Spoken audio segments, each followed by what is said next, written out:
Good evening. It is an honor to be here to offer a word of friendship and solidarity on behalf of my congregation, St. Martin's Episcopal Church in Williamsburg, and our local multi-faith network, Historic Area Religions Together, HEART. It's a joy to be co-convener of that group with the Rabbi David Katz from Temple Bethel. And I'm grateful for the invitation to mark this terrible anniversary with you tonight and to grieve for those killed in the brutal and barbaric attacks a year ago, to pray for the injured and traumatized and those still held captive. And I'm grateful for the power of your witness and gathering to remember, especially here at the midpoint of your high holy days, to name and lament and to be together in sorrow and resilience and hope. Holding such loss in both rage and sadness, the New York Times writer Sarah Wildman says, is courageous. It's recognizing how human it makes us, how frail, how essential each day is when none of us has any idea about the next. So coming here tonight felt a bit like when I visited the 9/11 Memorial in New York City, feeling awe and a kind of wonder at the bravery and strength of human beings to tell the truth about the worst experiences, the worst pain we can inflict on each other, to stand and keep standing. To be honest, I've been a bit daunted by the prospect of speaking tonight after a year in which, as we've heard, there's been some very mixed responses from Christian friends and colleagues and allies. Hopefully some helpful, many, I suspect, unhelpful. My title at St. Martin's is rector, but in my few minutes tonight, I can't attempt to rectify those mistakes and omissions. But I take heart from something that I learned more than 20 years ago from the Harvard psychologist Robert Kegan, who was speaking at a church conference as what he hoped was a friendly and respectful observer of a sister faith. Faced with the awful things that had happened to his patients, he said he learned that he had something precious to offer that was not even something he knew was a gift, but it was his presence, his witness, what he came to call the power of attending, from the Latin tendere, which means to hold.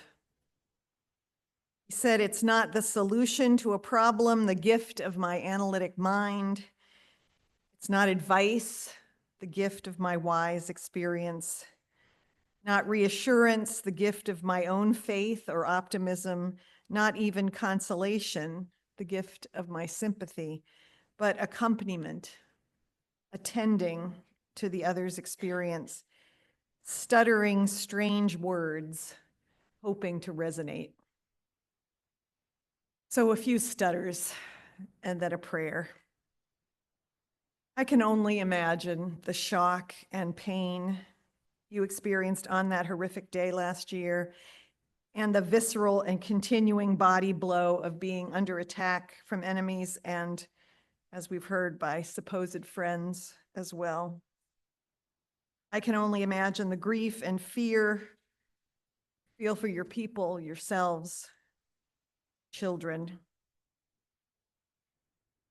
I want you to know that you're not alone. You're not alone in grief. You're not alone in empathy, however clumsily we may be in sharing that. You're not alone in your love for your people, for your prayers, your holidays, your beautiful worship space, the breadth of your vision and your dream for this world, for mending it. I don't always travel with my prayer book and Bible, but I wanted to show you that of the second half here, which is our holy scriptures, all but this little bit at the end comes from you all, more or less. So what drew me to want to be a priest, what keeps me connected to God, has everything to do with you and your sacred stories. And so we will stand with you as best we can. We will make our small attempts to make the world better.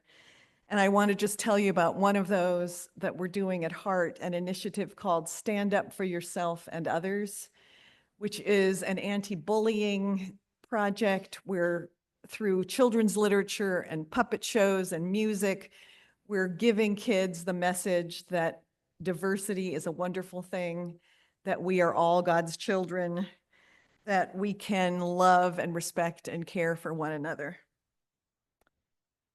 So I'm very grateful to be here with you tonight, and I will end with a prayer adapted from one in our Book of Common Prayer. This is a thanksgiving for the diversity of races and cultures and religions. Holy One who created all peoples in your image, we thank you for the wonderful diversity of races and cultures and religions in this world, especially tonight for the Jewish tradition. Enrich our lives by ever widening circles of fellowship and show in your presence, show us your presence in those who differ most from us, so that our knowledge of your love is made perfect in our love for all of your children. Amen.